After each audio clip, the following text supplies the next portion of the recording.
Merci Seigneur. Nous allons prendre nos Bibles. Je suis dans le livre de Luc, chapitre 19, verset 1er. Luc, chapitre 19, verset 1er nous dit ceci. Jésus étant entré dans Jéricho, traversait la ville. Et voici un homme riche appelé Zachée, chef des publicains, cherchait à voir qui était Jésus. Mais il ne pouvait y parvenir à cause de la foule, car il était de petite taille. Il courut en avant et monta sur un sycomore pour le voir, parce qu'il devait passer par là. Lorsque Jésus fut arrivé à cet endroit, il leva les yeux et dit, « Zachée, hâte-toi de descendre, car il faut que je demeure aujourd'hui dans ta maison. » Zachée se hâta de descendre, il reçut avec joie. Il le reçut avec joie. Voyant cela, tous murmuraient et disaient, « Il est allé loger chez un homme pécheur. » Mais Zachée se tenant devant le Seigneur lui dit, « Seigneur, Seigneur, je donne aux pauvres la moitié de mes biens. Et si j'ai fait du tort de quelque chose à quelqu'un, je lui rends le quadruple. Amen. » Que Dieu vous bénisse. Nous pouvons prendre place, asseyons-nous. Bonjour à tout le monde. Nous vous saluons de tout cœur dans le nom de Jésus-Christ. Nous commençons ce texte qui va nous conduire durant tout ce temps de jeûne et prière, parce que nous commençons demain jeûne et prière. Et nous allons essayer d'expliquer un peu la pensée du Seigneur par rapport à ce temps et par rapport à la prière. C'est vrai que nous faisons beaucoup de prières dans lesquelles nous demandons des mariages, on demande beaucoup de choses, mais le Seigneur nous a dit de lire ce texte. Et nous allons essayer d'expliquer la manière dont nous allons prier. Alors nous voyons que Jésus est entré dans Jéricho, une ville. Je ne vais pas refaire l'enseignement qu'on avait fait sur Zachée autrefois pour démontrer plusieurs choses, pourquoi la taille, pourquoi il courait devant. Tout ça, on ne va pas l'exploiter, mais on va prendre une part de ce que Dieu a mis dans nos cœurs. On dit, verset 2, « Voici un homme riche appelé Zachée. » C'était un homme riche. Et il était aussi chef des publicains. Cet homme cherchait à voir Jésus.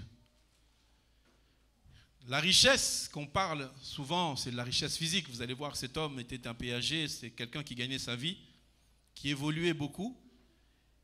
Mais c'était un chef des publicains. Or, nous constatons dans la parole de Dieu que les publicains, c'était des personnes qui étaient déclarées comme étant des religieux, mais c'était aussi des politiques. C'était des gens qui faisaient de la politique, mais qui étaient aussi des religieux, donc qui connaissaient la parole. Pour être chef des religieux, il faut connaître la parole, il faut comprendre la parole. Et cet homme marchait, malgré qu'il connaissait la parole, c'était un homme qui trichait. Parce que, au verset 8, je crois, il dit, « Mais Zachée se tenant devant le Seigneur lui dit, « Seigneur, voici, je donne aux pauvres la moitié de mes biens. Si je fais du tort de quelque chose à quelqu'un, je lui rendrai au quadruple. » Pourquoi il rend 4 fois? Nous allons voir ça plus tard, parce qu'il n'a pas dit 4 fois par hasard.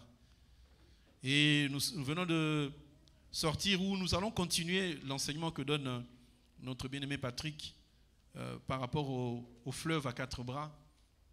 Mais nous avons pris un temps pour parler du jeûne qui va commencer demain, ou qui a déjà commencé pour certains. Sachez que nous croyons que le jeûne, ce n'est pas l'abstinence de la nourriture, mais c'est monter dans la présence du Seigneur, de ne point pécher, d'écouter la parole et de se consacrer pour cette parole. Mais comme la définition française du mot jeûne signifie ne pas manger, nous nous abstenons de nourriture selon le livre de Matthieu chapitre 17 verset 21. Cette sorte de démon ne part que par le jeûne et par la prière.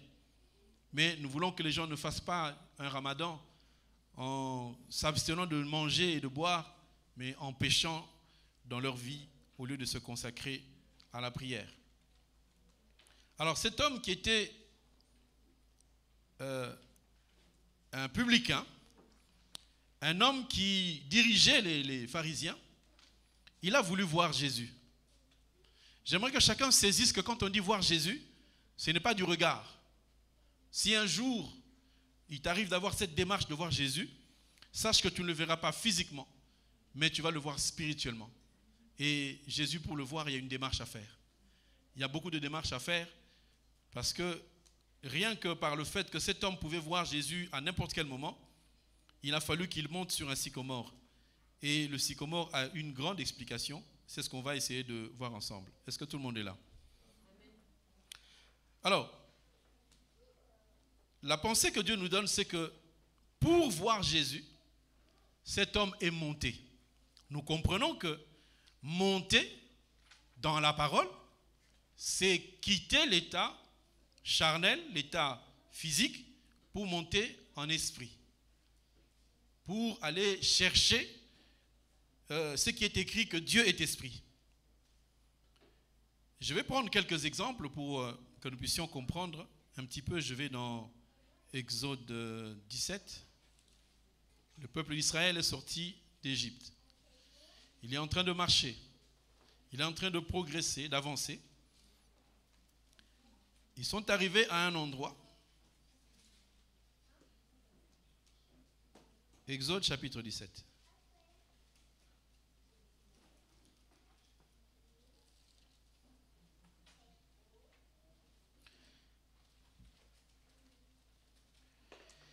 Je lis le verset 1er pour qu'on puisse saisir. Toute l'assemblée des enfants d'Israël partit du désert de Sin selon la marche que l'Éternel leur avait ordonnée et ils campèrent à Rephidim où le peuple ne trouva point d'eau à boire. Là, ils sont dans le désert de Sin. Verset 8. Amalek vint combattre Israël à Rephidim.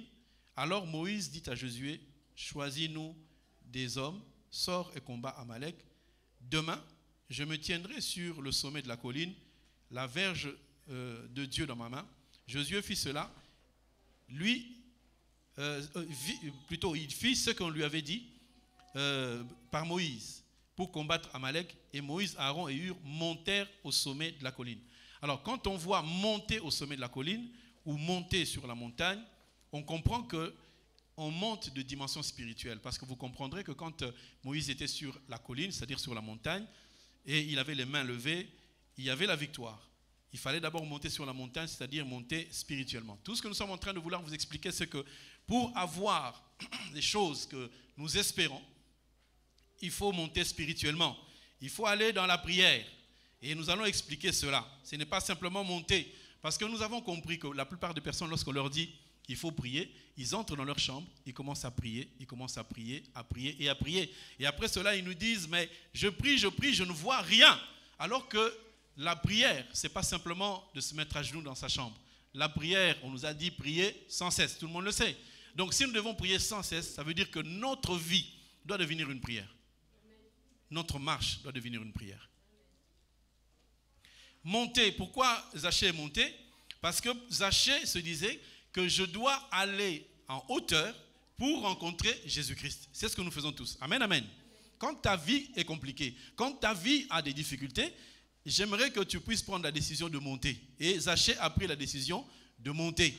Il a aussi dit, il faut que je cherche le Seigneur. Mais il avait déjà cette position dans la société dans laquelle il était, une position physique et une position spirituelle. C'est-à-dire qu'il était riche, donc il était considéré dans la société, tout le monde le connaissait. Il était aussi tricheur, tout le monde savait qu'il trichait. Mais il était aussi chef des pharisiens. Donc il avait une position sociale, il avait aussi une position spirituelle. Et je pense que c'était quelqu'un qui avait une bonne position spirituelle, comme on le voit dans beaucoup d'assemblées. Quand quelqu'un est directeur, quand quelqu'un est ministre, quand quelqu'un a de l'argent dans le monde, on lui donne une place de choix, et surtout la première place. Ce qui ne doit pas être correct. Même si on doit aussi honorer toutes ces personnes. Je suis toujours en train de marcher avec vous pour que vous puissiez comprendre que la pensée que Dieu nous donne, c'est que Zachée est monté. Il est monté, et j'aimerais considérer que le fait que Zachée soit monté, j'aimerais qu'on puisse saisir que Zachée s'est déjà mis à servir Dieu. Amen. Zachée s'est déjà mis à servir Dieu. Comme il était chef, comme il était élevé, c'était donc quelqu'un qui savait. Parce que lorsqu'il descend pour dire, si quelqu'un j'ai fait du tort à quelqu'un, il faut que je rende 4 fois ce que je lui ai pris. Donc c'est quelqu'un qui connaissait les Écritures. Aujourd'hui, la pensée c'est quoi? C'est que nous sommes enfants de Dieu. Il y a beaucoup de personnes aujourd'hui qui servent déjà l'Éternel. Il y a d'autres personnes déjà qui prêchent, d'autres déjà qui savent comment apporter la parole, d'autres qui savent comment ramener des âmes, d'autres qui chantent, d'autres qui sont à l'intercession. Déjà des personnes qui louent le Seigneur. Mais par contre, leur hauteur, c'est sur un sycomore. C'est quoi un sycomore? Le sycomore, c'est un arbre qui produit certains fruits que certains peuvent manger. Mais lorsque je suis allé chercher la définition de sycomore, j'ai trouvé qu'il est bien écrit. Sycomore, c'est un figuier d'Égypte. Note cela. Sycomore, c'est un figuier d'Égypte. Dans la parole de Dieu, lorsque vous voyez un mot, un arbre, une phrase, c'est qu'il y a forcément une signification parce que Dieu a tout fait pour un but. Tout a été écrit pour eux, un but.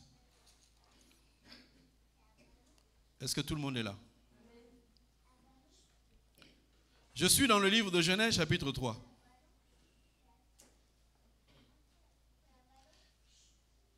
Je lis le verset 2. La femme répondit au serpent, nous mangeons du fruit des arbres du jardin, mais quant au fruit de l'arbre qui est au milieu du jardin, Dieu a dit, vous n'en mangerez point, et vous n'y toucherez point, de peur que vous ne mouriez. Alors le serpent dit à la femme, vous ne mourrez point, mais Dieu sait que le jour où vous allez en manger, vos yeux s'ouvriront, et vous serez comme des dieux connaissant le bien et le mal. La femme vit que l'arbre était bon à manger, agréable à la vue, et qu'il était précieux pour ouvrir les yeux. Donc l'arbre avait 3 rôles. L'arbre était bon à manger, était agréable à la vue, et il avait le rôle d'ouvrir les yeux. Ça, c'est les 3 attaques de l'ennemi. Et elle prit de son fruit, elle mangea, et en donna aussi à son mari, qui était auprès d'elle, et il en mangea. Verset 7. Les yeux de l'un et de l'autre s'ouvrirent, ils connurent qu'ils étaient nus, et ayant cousu des feuilles de quoi? Et ils s'enfirent la ceinture. Si tu vois Zachée monter sur un sycomore, et que le sycomore c'est un figuier d'Égypte, on comprend tout de suite que le figuier, c'est l'image du péché. Et plus encore, non seulement figuier, mais figuier d'Égypte. On comprend quelque part qu'il y a des personnes qui servent Dieu, il y a des personnes qui prient Dieu, il y a des personnes qui intercèdent. Parce que chaque fois que tu pries, tu dois savoir que tu es sacrificateur. Amen, amen. Seigneur, bénis mon fils. Seigneur, bénis tel frère. Seigneur, fais ceci. Tu es en train d'intercéder. Tu es en train de sacrifier. Tu es en train d'apporter au Seigneur un parfum.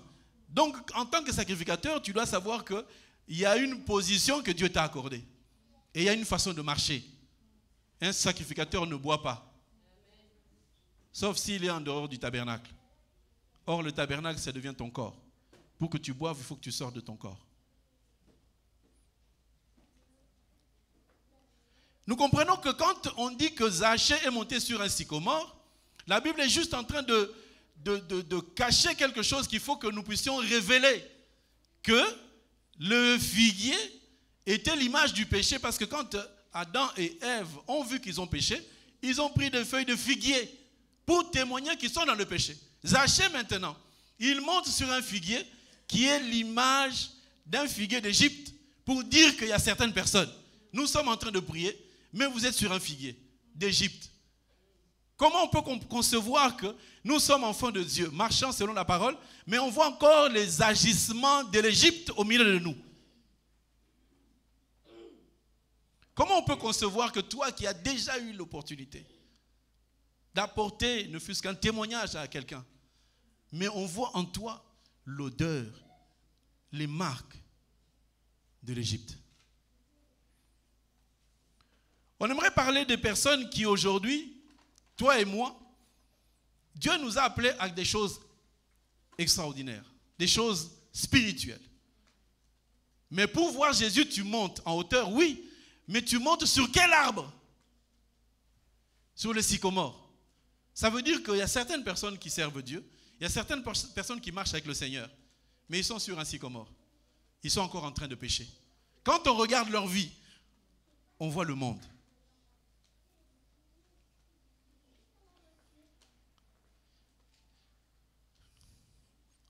Le but que Dieu nous a appelés, c'est pour changer nos cœurs, transformer nos vies, parce que nous avons une destination. Je dis souvent que les gens qui vont sur la Lune ou sur Mars, les gens qui vont dans l'espace se préparent et ils ne s'habillent pas de la même manière. Amen. Si tu veux aller sur la Lune avec ton t-shirt, je crois que tu ne retournerais jamais. Il faut que tu fasses d'abord un exercice et que tu t'habitues à la pesanteur. Ces gens-là font des exercices sous l'eau pour imiter la pesanteur. Donc Dieu nous exerce à aller vivre au ciel. Mais cependant, nous vivons encore comme sur la terre. Nous sommes dans le monde, mais nous ne sommes pas du monde. Alors on se pose la question, quand est-ce que nous allons changer? Parce que nous allons aller dans le livre de Jean chapitre 3, où il y avait un docteur. Mais il y a eu un homme d'entre les pharisiens nommé Nicodème, un chef des Juifs, qui vient auprès de Jésus de nuit, pas de jour, de nuit, et dit, Rabbi, nous savons que tu es un docteur. Comment il a reconnu que Jésus est docteur? Parce que lui aussi, il était docteur. Mais il a dit que mais ce docteur-là, il n'est pas comme moi. Moi, je suis docteur, lui, il est docteur, mais lui, il est plus que nous. Parce que moi, je lis la Bible, je lis la parole, mais lui, il l'accomplit. Il faut qu'on voie Christ en toi. Quand on te regarde, on dit, celui-ci, il est l'image de Christ. C'est qui devient très rare. Amen, amen. Le docteur de la loi, il a dit, nous savons. Il n'a pas dit, je sais. Donc, ils se sont concertés. Tous les docteurs de pharisiens se sont concertés pour dire qu'en tout cas, ne soyons pas hypocrites. Ce type-là, il vient de Dieu. Nous, là, nos doctorats, là, c'est les doctorats de la terre. Les gens se sont dit, mais il faut aller le voir. Mais s'ils vont dans la journée, on leur dira, mais vous êtes des docteurs, comment vous acceptez Jésus alors que tout le monde est en train de le rejeter? Jésus ne l'a pas chassé. Il lui a dit, il faut que tu naisses de nouveau. Lui, en tant que docteur, il n'avait pas compris. Il a dit, il faut que j'entre dans le sein de ma mère, que je naisse encore. On a dit, c'est lui qui est né d'eau et d'esprit, n'entrera pas dans le royaume. Est-ce que tu es né de nouveau? Est-ce que tu es né de nouveau? Il y a même des gens qui balayent. Tu ne balayes pas ta maison, c'est la maison du Seigneur. Est-ce que tu es né de nouveau? Oui, il faut naître de nouveau pour balayer la salle. Parce que lorsque un nouveau va entrer, te trouver en train de balayer, il peut se dire dans son cœur, voici une servante de l'Éternel. Mais est-ce que tu es véritablement enfant de Dieu? Il y a des gens qui se sont déjà mis à servir l'Éternel. Il y a déjà des gens qui se sont mis déjà à marcher avec Dieu. Mais ils ont fait l'opération inverse.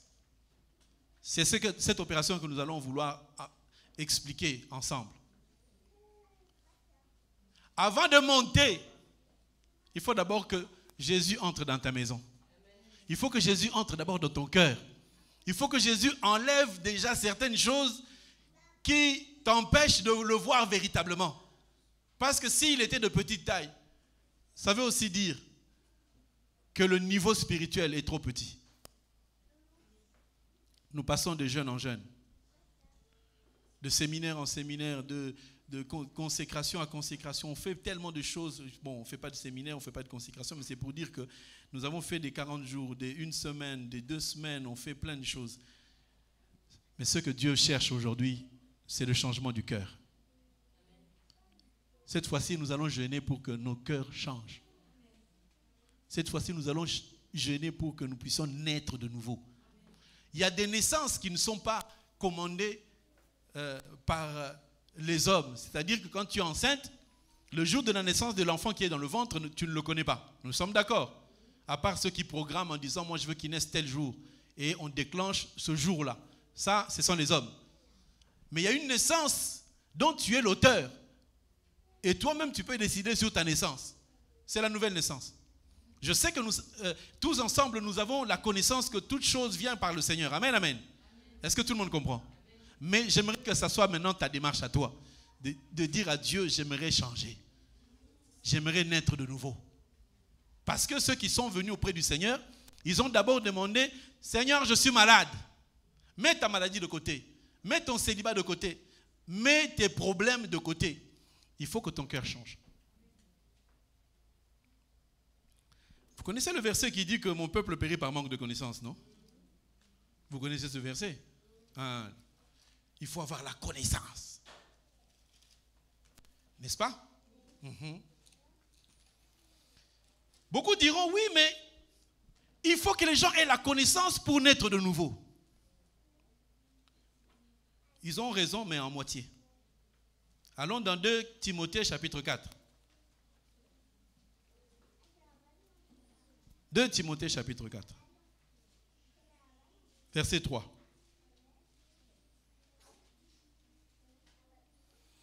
2 Timothée chapitre 4, verset 3. Il est écrit ceci. Car il viendra un temps, et je te confirme que nous sommes dans ce temps-là, où les hommes ne supporteront pas la saine doctrine, mais ayant la démangeaison d'entendre des choses agréables, ils se donneront une foule de docteurs selon leurs propres désirs, détourneront l'oreille de la vérité et se tourneront vers des fables. Mais toi, sois sobre en toutes choses. Supporte la souffrance.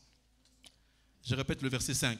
Mais toi, sois sobre en toutes choses, supporte la souffrance et fais l'œuvre d'un évangéliste. Remplis bien ton ministère. Est-ce que quelqu'un me suit ce matin? Il arrivera un temps, et nous sommes arrivés à ce temps-là, où les gens aiment entendre. Les gens ne supportent pas la saine doctrine parce qu'ils ont la démangeaison d'entendre les choses agréables. Les choses agréables, ce ne sont pas les choses en disant « Non, mais il est en dehors de la Bible ». Non, les choses agréables, ce sont toujours des choses de la Bible. Mais les choses qui plaisent et non pas les choses qui dérangent. Or, quand on dit cela à cet homme Timothée, on lui dit « Supporte les souffrances ». Pas la souffrance, mais les souffrances. Je comprends que mon peuple périt par manque de connaissance ne veut pas dire que quand tu as la connaissance, c'est que tu es né de nouveau. C'est faux. Parce que lorsque certaines personnes ont la connaissance, ils cherchent ce qui est agréable. Si on avait dit que ce jeûne-là consiste à chasser les démons, à détruire les puissances des ténèbres, je pense que ça serait agréable à tout le monde. Si on dit qu'à la fin de ce jeûne, tu vas trouver un travail, Dieu va te donner 1 million d'euros, je pense qu'on serait tous, moi le dernier, prêt à entrer dans ce jeûne. Maintenant, quand on dit, ma sœur, tu es de mauvais cœur, le pasteur m'a insulté.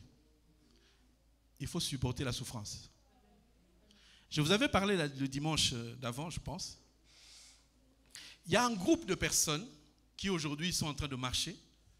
Ils aiment toujours la révélation. Je ne suis pas contre la révélation, j'aime beaucoup la révélation. Amen, amen. Mais nous appelons ça du vin. Il ne faut pas faire un excès de vin. Un excès de vin même va te pousser à faire des choses incontrôlables. Je prends un exemple.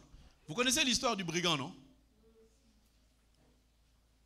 C'est lui qui a été frappé. Luc 10. Vous connaissez? On va y aller. Je vous donne juste l'expression du vin. Parce que c'est de la connaissance, hein? C'est une bonne chose, c'est la connaissance. Luc 10, je crois. C'est Luc 10, oui. Luc chapitre 10. Je ne sais pas si j'aurai du temps, mais je vais juste montrer qu'il y a beaucoup de personnes aujourd'hui, puisque maintenant nous ne nous adressons pas qu'à vous, il y a d'autres personnes qui nous regardent sur Internet, donc je parle en général. Celui qui se sent visé ici, c'est qu'il a un souci avec le Seigneur. Mais moi, je parle pour ceux qui aussi sont sur Internet. Alors, je suis dans Luc 10, à partir du verset 29.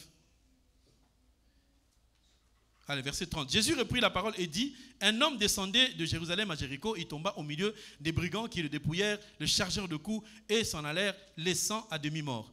Un sacrificateur qui, par hasard, descendait par le même chemin, ayant vu cet homme, passa outre. Un lévite qui arriva aussi dans ces lieux, l'ayant vu, passa outre. Mais un samaritain qui voyageait, étant venu là, fut ému de compassion. Lorsqu'il le vit, il s'approcha, banda ses plaies et il versa de l'huile et du vin. Et il prit et il le mit sur sa monture, il le conduisit à l'autel et il prit soin de lui. Voilà. Donc je prends juste ça, vous connaissez l'histoire. Donc l'histoire est très simple. On a demandé qui est un Samaritain, qui est ton prochain. Et Jésus était en train de parler du Samaritain. Si vous lisez cette histoire, vous allez vous dire qu'un Samaritain, c'est celui qui fait du bien à l'autre. N'est-ce pas? Nous sommes d'accord ou pas? On a posé la question à Jésus, verset 25, un docteur de la loi se leva et dit à Jésus, pour l'éprouver, Maître, que dois-je faire pour hériter la vie éternelle? Il lui dit, qu'est-il écrit dans la Bible? Il dit, verset 27, il répondit, tu aimeras le Seigneur ton Dieu de tout ton cœur, de toute ton âme et de toute ta force et tu aimeras ton prochain comme toi-même. Donc, il a demandé qui est mon prochain. Et maintenant, Jésus était en train de lui expliquer qui est mon prochain. Donc, il expliquait qu'un homme a été frappé à demi-mort. C'est important de comprendre à demi-mort. À demi-mort, là, c'est Adam. Hein? Adam était à demi-mort. Parce qu'on lui avait dit, le jour où tu mangeras le fruit, qu'est-ce qui se passera? Tu vas mourir. Est-ce que Adam était mort physiquement? Non, il était demi-mort. Alors, vous comprenez que cet homme était à demi-mort. Et selon la loi, un lévite et un sacrificateur ne peuvent pas toucher un mort. Selon la loi. Vous le savez, non? Comme le monsieur était à demi et qu'il était à demi-mort, eux ne pouvaient pas. Mais dans l'excès du vin, certains disent que c'est lui qui a frappé cet homme. C'est Dieu lui-même. Parce qu'il est écrit que quand Dieu frappe, c'est lui qui répare. Amen, amen. Ah. Les excès du vin ont même ramené certains à dire quel est le pourquoi du métro et le pourquoi de l'avion. J'ai envie d'effacer ce genre de choses et de prendre la pensée qui dit que nous devons d'abord comprendre qui est Christ et ce qu'il nous appelle à faire. C'est-à-dire que nos cœurs soient d'abord brisés. Si ton cœur est brisé, si tu es né de nouveau, quand on va te donner du vin, tu ne vas pas t'enivrer et perdre le sens. Parce que si vous prenez un verre de vin, vous donnez à un enfant qui a à peine 2 ans, ou 3 ans, ou 4 ans, ça va être difficile pour lui. Est-ce que tout le monde comprend? J'aimerais que tout le monde comprenne que nous voulons la révélation, mais qu'il n'y ait pas trop d'excès de vin. Parce qu'il y en a beaucoup qui aujourd'hui abusent du vin, ils abusent de la révélation, sur-révélation, ils oublient qu'un enfant de Dieu doit être humble, doit vivre selon ce qui est écrit. Amen, amen. Bien-aimé, lorsque quelqu'un est sur un sycomore, c'est quelqu'un qui est entre guillemets à l'église, entre guillemets au Seigneur. Mais le mensonge ne se termine pas. Comment est-ce qu'un enfant de Dieu peut-il être menteur à ce point?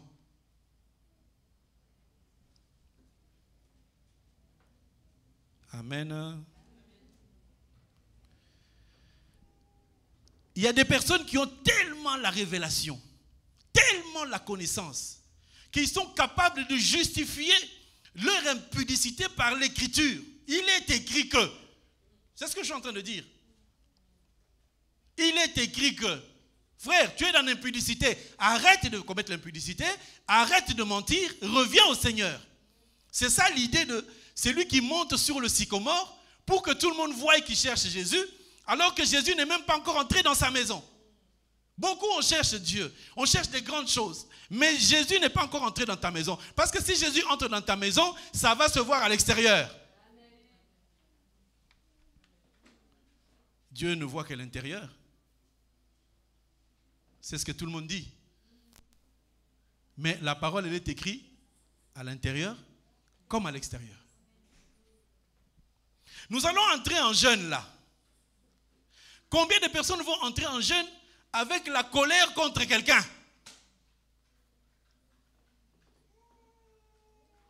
Vous allez faire le ramadan. Nous allons faire le jeûne. Parce qu'avant de commencer le jeûne, Le véritable jeûne est écrit dans la Bible. On dit, dénoue les liens de la colère et de la méchanceté. C'est-à-dire que quand tu as de la haine envers quelqu'un, tu ne peux pas jeûner.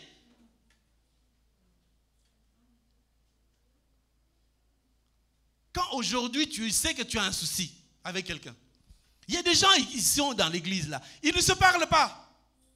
Ils se parlent pour faire juste bonne figure. Bonjour ma soeur. C'est surtout entre les sœurs. Je n'ai pas encore entendu parmi les frères. Les dissensions. Je donne un exemple. La sœur A s'entendait bien avec la sœur B. La sœur B a mal répondu à la sœur A. La sœur A est devenue son ennemie. Et comme la sœur A a beaucoup des affinités à l'église, elle va influencer comme une youtubeuse. Dire aux autres que vous avez vu. Et on retrouve dans l'église des groupuscules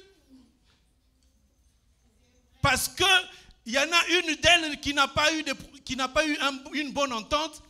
Elle va dire aux autres, elle m'a fait du mal. Ainsi, toute la clique ne parle plus à la claque.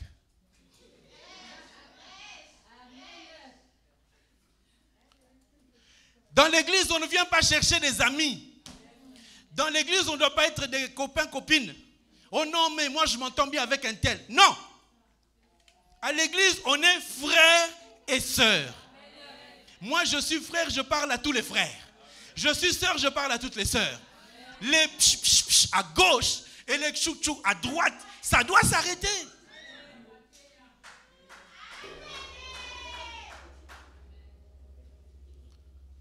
Tu vois les gens serrés, collés ensemble. Ils mangent ensemble, ils prient ensemble. Sur WhatsApp, ils ont même un groupe à 3. Et ils s'appellent. Et tu as vu un tel, et tu as vu un tel. Ces groupes-là, il faut les casser au nom de Jésus-Christ.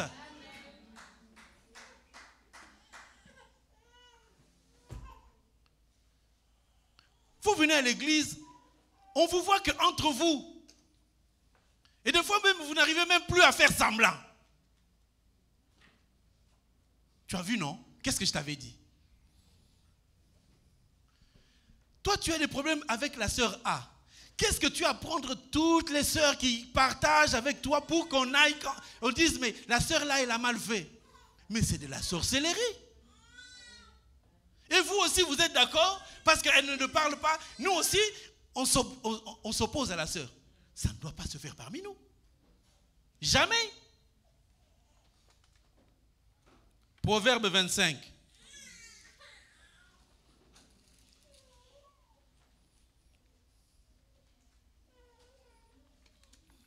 Proverbe 25, mais le souligne bien verset 17. Souligne-le parce que c'est la Bible qui le déclare. Il ne doit pas y avoir des sœurs, comme on dit en Afrique, à Kinshasa, des pires. Pire là, je ne me demandais pas l'autographe. Pire, ça veut dire que c'est des gens qui sont collés l'un à l'autre. Vous vous appelez le matin, vous vous appelez à midi, vous vous appelez le soir. Vous êtes mariés ou quoi?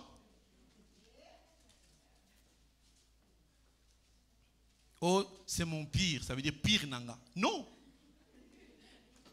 Non, non.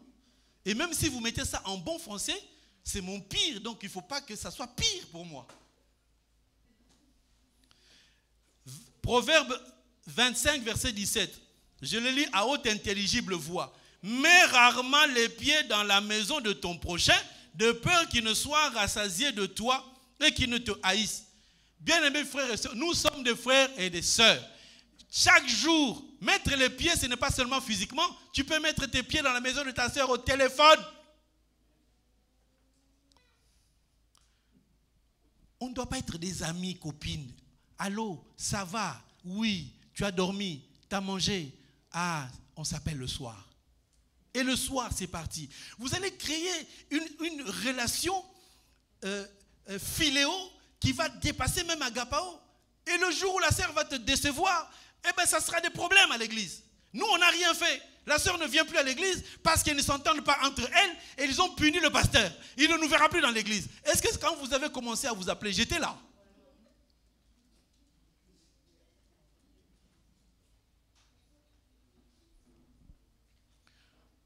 Vous aimez la parole de Dieu? C'est ce que je suis en train de dire.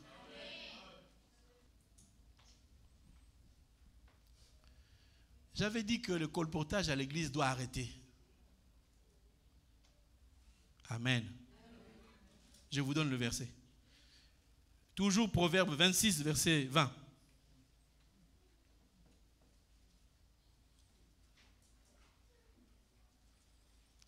Proverbe 26, verset 20. On dit ceci, faute de bois, le feu s'éteint, et quand il n'y a point de rapporteur, la querelle s'apaise. Ma sœur, elle s'approche de toi. Tu sais quoi? Et si je te raconte, c'est un bois qui vient attiser un feu. Dis à ma sœur, au nom de Jésus-Christ, ne me parle pas de ça. Tu as vu quelque chose? Garde-le. Ne dis pas à quelqu'un d'autre. Oh non, mais moi j'ai envie de parler à quelqu'un pour me soulager. Si quelqu'un t'amène une mauvaise nouvelle ou une critique ou quelque chose qui s'est passé, tu as entendu, dis frère, arrête cette discussion-là. Donne la suite au pasteur, il va m'appeler pour me donner la suite. On doit arrêter de faire certaines choses au milieu de nous, de critiquer les uns les autres. Il faut que nous puissions changer, frère. Moi, ce qui me révolte, c'est que ça fait quand même 10 ans. Tout le monde n'a pas fait 10 ans. Ça fait 10 ans que nous sommes là. Pour certains, ça fait 3 ans. Il faut 2 ans pour que quelqu'un puisse changer. Ça suffit. Mais il y a des gens qui ont fait 4 ans. Quand tu les entends parler, wow. Vous êtes au-dessus du sycomore. Changez de vie. Changez de cœur. Vous savez, il y a quelque chose qui nous trompe dans cette assemblée. Quand une nouvelle personne vient et dit, oh là là, dans cette assemblée, il y a l'amour. Ce qui n'est pas faux. Parce que ces personnes-là sont en manque d'amour. Dans les églises où sont allés, ils n'ont pas reçu cet accueil. Un tel avec un tel. Non. Il faut qu'on voie l'harmonie parmi nous. On dit tel père, telle fille. Oui ou non? Vous m'avez déjà vu mettre des barrières sur quelqu'un? Même ceux qui m'ont insulté, je suis allé les embrasser. Je parle à tout le monde. Mais pourquoi vous parlez qu'entre vous? Il faut disloquer ces églises-là. C'est toutes petites sectes qui se créent de manière informelle.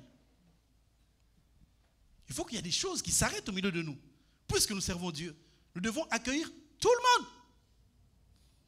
Et je ne veux pas entendre que oui, on fait la sortie, il y a les mamans qui préparent ça, il y a les jeunes qui préparent ça. Comme s'il y avait deux types de personnes. Vous ne pouvez pas manger les choses des mamans. Les mamans ne peuvent pas manger les choses des enfants. Pourquoi il y a cette division-là? Est-ce que Christ est divisé? Pourquoi il y a cette mésentente?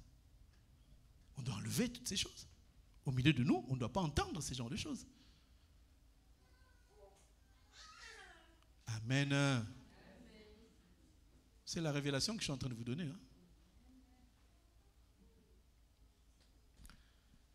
Bien-aimé, dans l'église, un frère doit éduquer sa femme. S'ils sont tous les deux à l'église. Amen, amen. Il y a des gens qui ont confondu l'amour envers une femme et le oui devant une femme.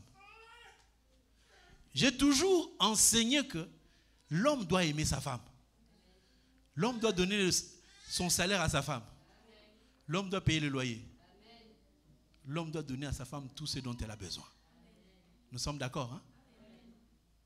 Par contre, quand ta femme te conduit dans quelque chose qui est mauvais, dire, ah chérie, tu as vu ce frère-là, il m'a fait des remarques, ce frère-là, il est mauvais. Et toi aussi frère, tu dis, ok, je ne lui parle plus. Ça, tu n'es pas un frère. Tu dois dire à ta femme que malgré qu'il t'a dit ça, tu dois continuer à l'aimer et ne jamais t'opposer à lui. Vous savez que les femmes sont des capricieuses. La femme, elle veut, un jour elle veut si, l'autre jour elle dira non pour ce qu'elle a aimé au début. Elle aime le gâteau, aujourd'hui, demain elle va dire non, j'aime plus le gâteau. Et toi en tant qu'homme, tu dois être équilibré. Il faut qu'on voie dans ta femme ton enseignement d'abord. Quand on regarde ta femme, comment elle est habillée, on sait que ce n'est pas elle, c'est toi le mari. Ta femme, elle est toujours en mini, elle est sur Facebook, elle est sur YouTube. Elle fait quoi dedans? C'est que vous y êtes ensemble. Si on regarde bien, l'homme et la femme doivent avoir le même compte Facebook, oui ou non? Si on regarde bien, le téléphone de l'homme doit être le téléphone de la femme, oui ou non? Mais pourquoi l'homme ne peut pas répondre au téléphone de sa femme? Si ta femme est capricieuse, tu l'éduques par rapport à ses caprices. De dire que ça là, tu ne touches pas. Tu as de la haine contre un frère, ce n'est pas bon. On va prier pour toi. Même si c'est le frère qui a fait mal contre ta femme. Même si c'est la sœur qui a fait du mal à ta femme, toi tu enseignes à ta femme qu'elle doit respecter et qu'elle doit pardonner. Je vous sens très motivé et je suis très content. Je suis en train d'expliquer quelqu'un qui est sur le sycomore. Le sycomore, c'est le figuier d'Égypte. Et nous commençons à constater certains comportements d'Égypte au milieu de nous. Et ce sont ces comportements qu'il faut enlever. Ce sont ces comportements qu'il faut dénoncer. Ce sont ces choses qu'il faut mettre à nu. Vous savez, quand on est ici, on se voit, on est contents les uns les autres. Mais qu'est-ce que les gens se disent eux-mêmes dans leur chambre, dans les maisons, quand ils s'appellent? Qu'est-ce qu'ils se disent?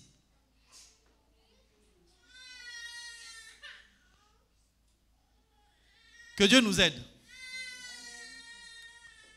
J'aimerais que chacun comprenne que nous devons prendre chacun de manière individuelle la décision de changer. Celui qui est marié, il va tout faire pour changer sa femme. Celui qui a des enfants va tout faire pour que ses enfants marchent dans les voies du Seigneur. Aujourd'hui, quand on est dans l'église, on dit aux enfants de Dieu d'avoir un certain comportement, d'avoir une certaine tenue, d'avoir un certain accoutrement. Je ne suis pas allé sur vos statuts, vous inquiétez pas, je n'ai pas regardé. Mais ça doit être horrible. Comment vous vous habillez en vacances. Loin du pasteur, loin de l'église. Les gens se dénudent sur les plages. Essaye d'imaginer, tu es sur une plage en train de te dorer la pilule, comme ils disent, que tu apprends que le Seigneur est en train de revenir. Je ne sais pas, tu sauteras sur ta serviette d'abord ou sur tes vêtements?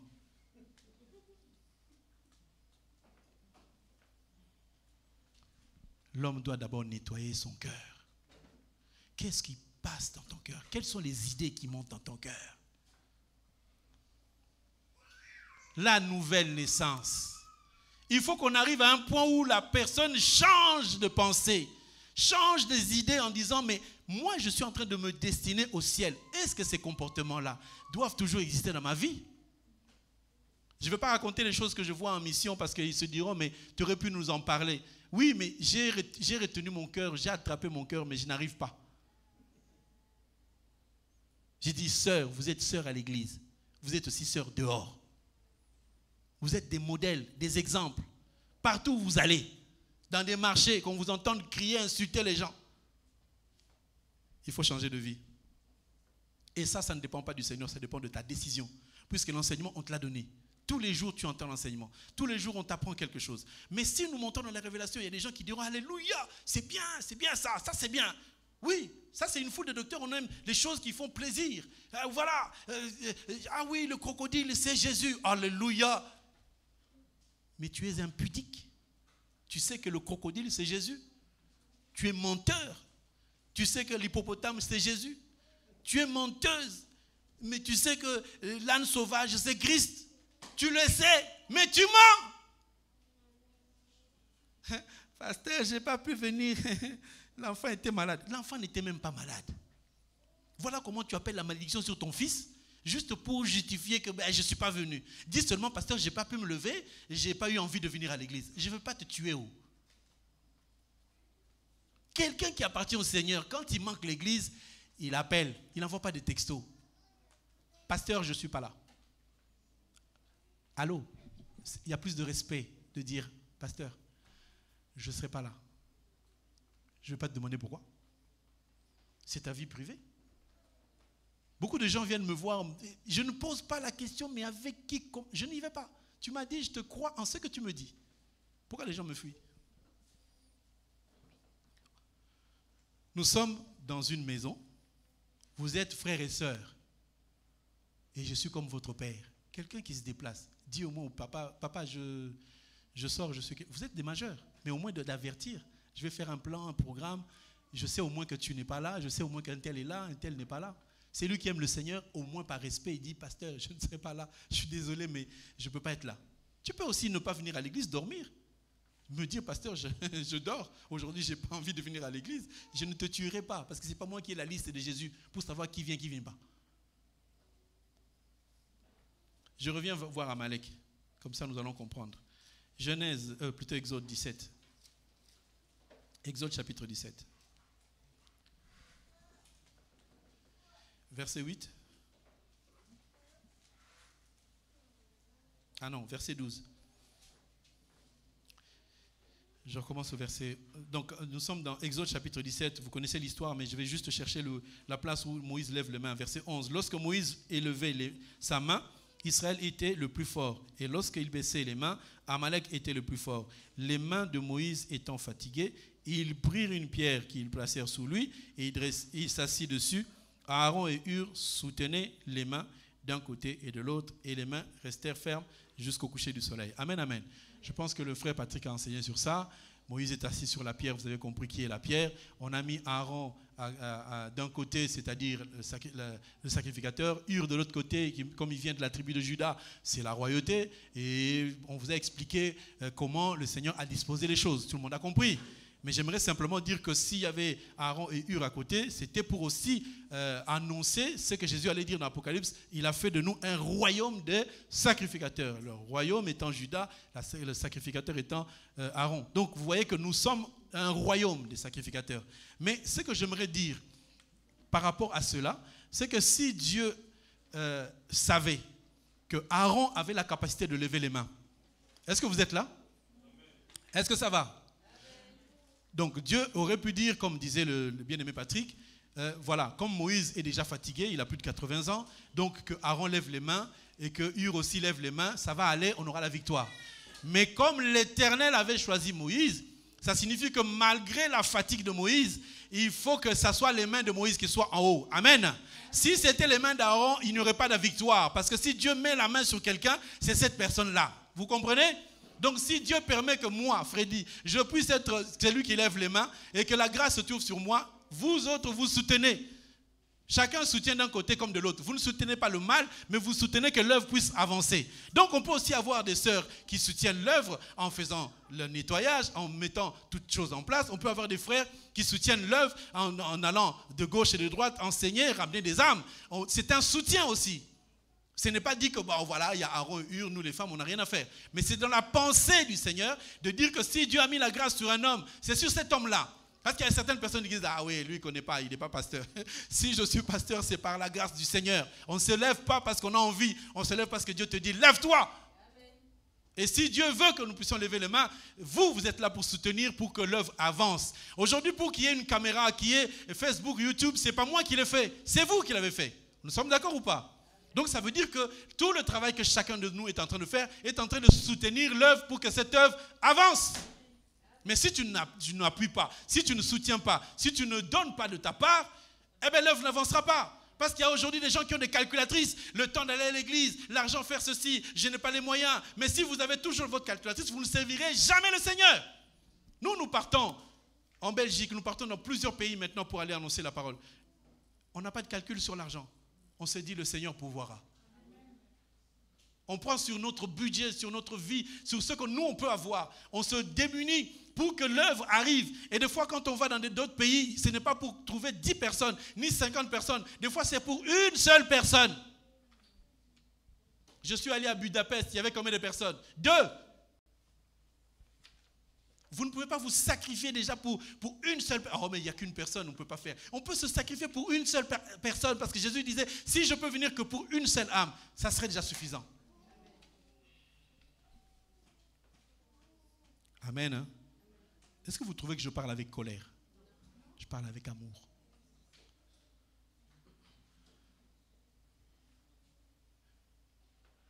Aujourd'hui, le Seigneur nous permet d'aller à Rennes.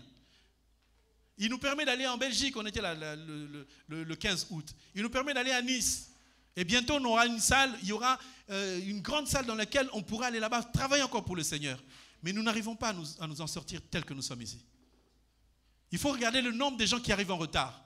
Il est 10h20, il n'y a même pas la moitié de la salle, il y a quelques personnes. Et il y en a d'autres qui se sont dit, ben, moi c'est Zoom, on ne bouge plus. Il est dans la région parisienne. Il préfère rester sur Zoom que de venir sur place apporter sa part physique présentielle. Les gens trouvent que c'est trop facile. On ne va pas arrêter Zoom parce qu'il y a des gens qui dépendent que de ça. Combien de gens viennent à l'heure? Combien de gens sont présents? Que chacun prenne conscience que la nouvelle naissance, ce n'est pas simplement d'être converti du cœur, mais qu'aussi tes comportements changent. Que Dieu soit béni. Si j'étais hypocrite, je ne vous dirais pas ces choses pour vous flatter. Mais comme je ne suis pas flatteur, je dis le fond de mon cœur pour que nous puissions jeûner comme il faut. Moi, quand j'ai dit quelque chose, j'oublie, je ne me rappelle plus. Si j'avais une colère contre quelqu'un, je ne suis pas en colère contre vous.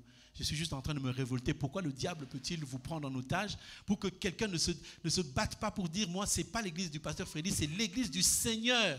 Bientôt, je vais aller à la retraite. Il y aura des jeunes qui vont se lever pour prendre la conduite de cette église. Et je ne serai pas toujours là.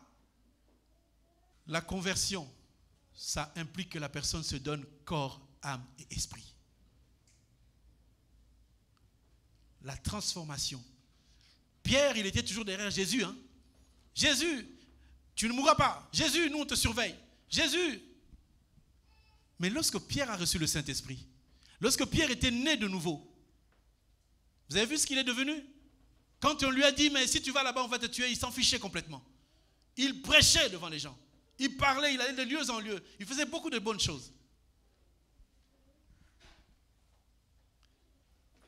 Je ne sais pas si j'ai beaucoup de temps. Je vais vous donner un exemple qui est dans Actes chapitre 6. Je ne sais pas si j'aurai beaucoup de temps. Regardez, Actes chapitre 6.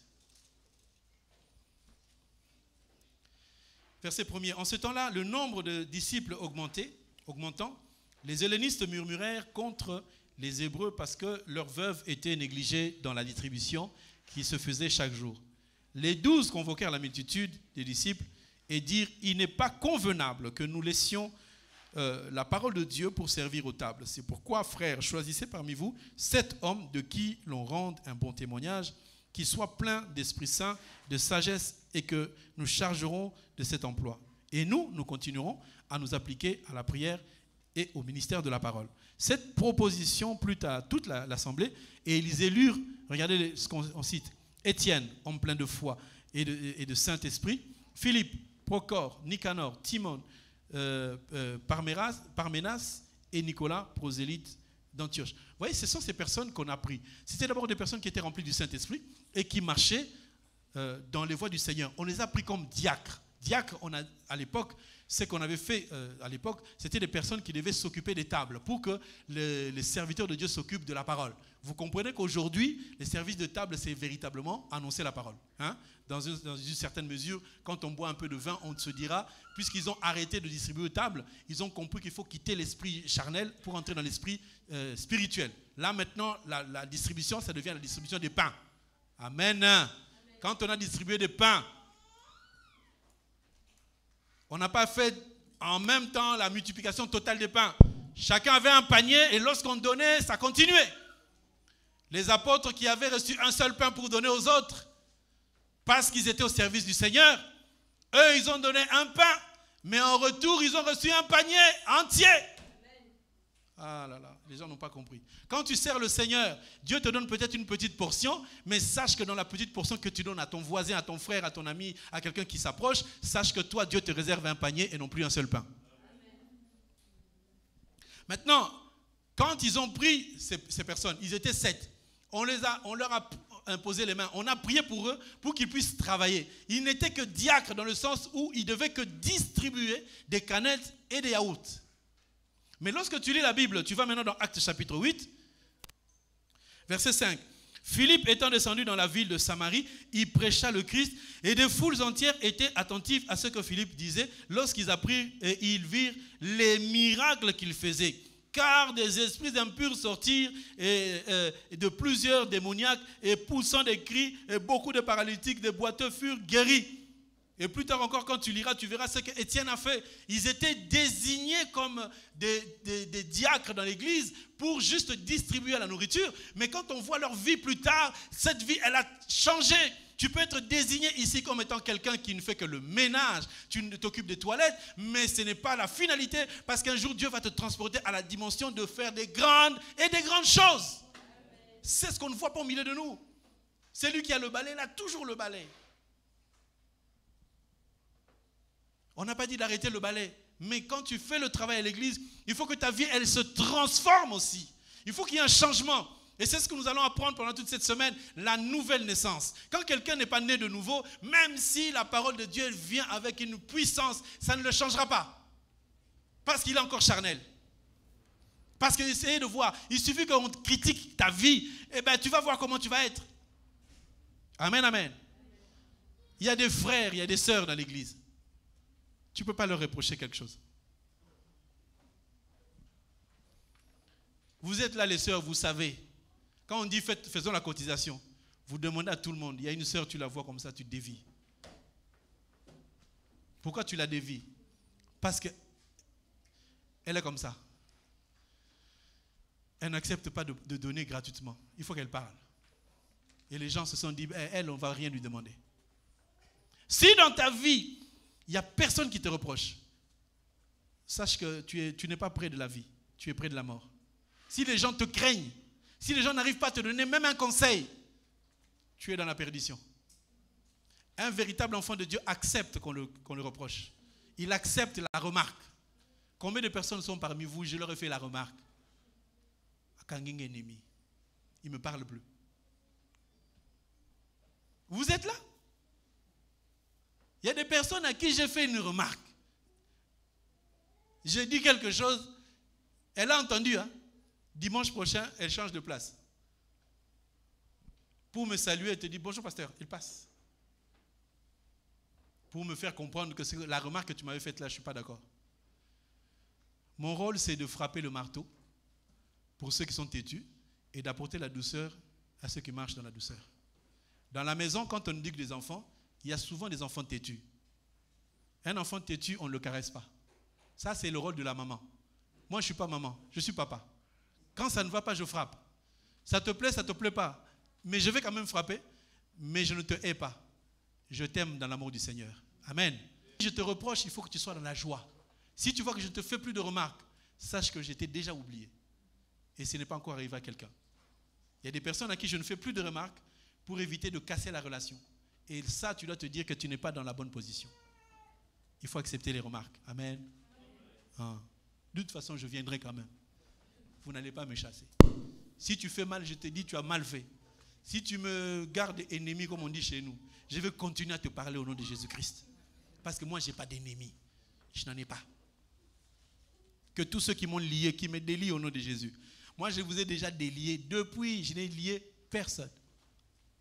Vous qui m'évitez pour éviter de me dire bonjour, continuez. Mais je veux vous poursuivre chez vous.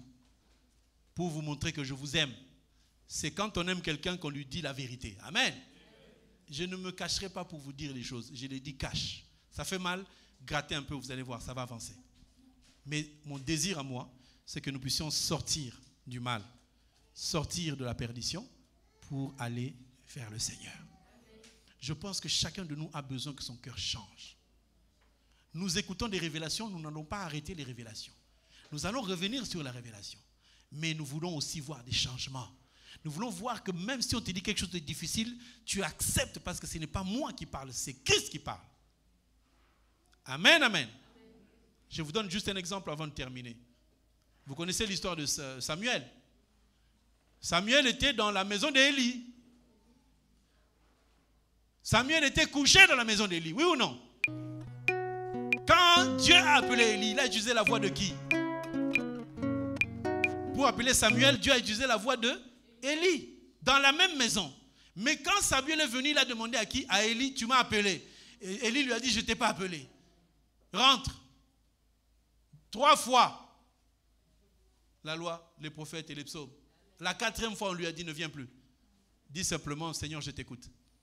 Combien de fois, moi, je suis venu comme Élie, te parler? Ce n'est pas moi qui parle, c'est Dieu qui parle. Aujourd'hui, là, c'est Dieu qui te parle au travers de moi pour te dire, arrête ce que tu es en train de faire. Dieu utilise toujours un homme, la voix d'un homme, mais ce n'est pas moi qui parle, c'est Dieu qui parle. Parce que je ne pense pas que j'ai une aussi grande haine pour venir dire des choses pour vous faire du mal, je ne crois pas. Je crois que dans mon cœur, j'ai plus de joie de vous donner ce que Dieu veut que vous puissiez faire. Donc, Dieu peut utiliser la voix du pasteur pour te dire ce que tu fais est mal, mais ce n'est pas moi, c'est Dieu qui le dit. Dieu peut te dire que la marche que tu as là, elle n'est pas bonne. Mais c'est pour que toi, tu changes de vie. Parce que c'est demain que ça commence. Nous commençons demain. Mais que tout le monde se prépare. Non pas à ne pas manger, mais être dans la paix avec tous. Si tu n'as pas la paix avec quelqu'un en Afrique, appelle-le. Si tu n'as pas la paix avec quelqu'un qui est ici, appelle-la. Parle au téléphone. Réglons ces choses. Pour que Dieu se manifeste. Nous allons nous arrêter là. Que Dieu nous bénisse.